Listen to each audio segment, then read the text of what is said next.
Slaying the Beast by Demah, aged 13. It was eerie and dark. Fireflies flew everywhere, creating a twinkling, misty scenery in Hollow Man's woods, which grew tall oak trees for miles and miles until the border which separated Scotland and England. A wolf pack howled at the full moon, and their howls echoed off into the distance, as if warning their prey not to venture near.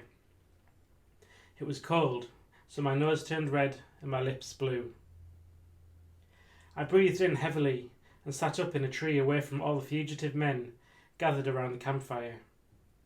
Some were tired-looking, but still listened to my father's short announcement. "Gentlemen and ladies," Father began, winking at me. "Tonight we gather round as a celebration for successfully robbing the North Town's bank. We, the border reivers, will soon show the whole of Scotland and England of what we are capable of. We'll soon earn our respect." With those last words, Father grinned wickedly at the group of men as they all clapped and whistled. Up in the tree, I sighed and went back to gazing around, but I noticed several trees started falling one by one in the distance, like something large was trampling them. Since the border reivers were all distracted, I edged my way down the tree and grabbed my long, jagged dagger. My curiosity got the better of me, so I crept in the shadows to see what was coming. I continued walking, but paused every now and then to look back and see the fiery glow of the campfire.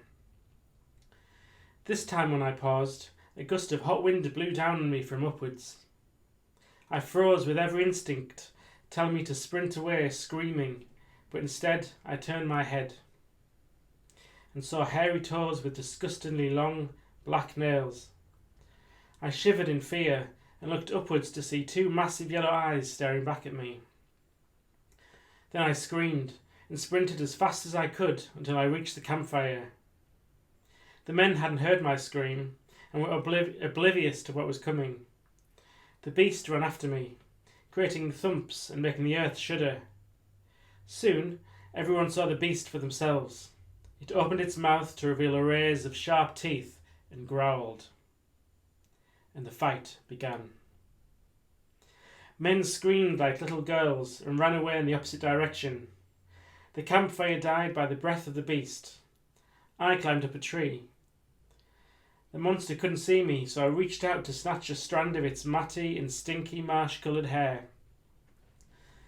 I made my way upwards and slipped a couple of times, but when I reached the shoulder, I looked down below to see my father chopping off a finger of the beast. While he attacked its arm, I went for the obvious place, the heart, which was directly beneath me. I jumped and quickly stabbed the sword into its chest, and everything was silent. Like in slow motion, the beast fell backwards and moaned horribly. The monster was dead. Please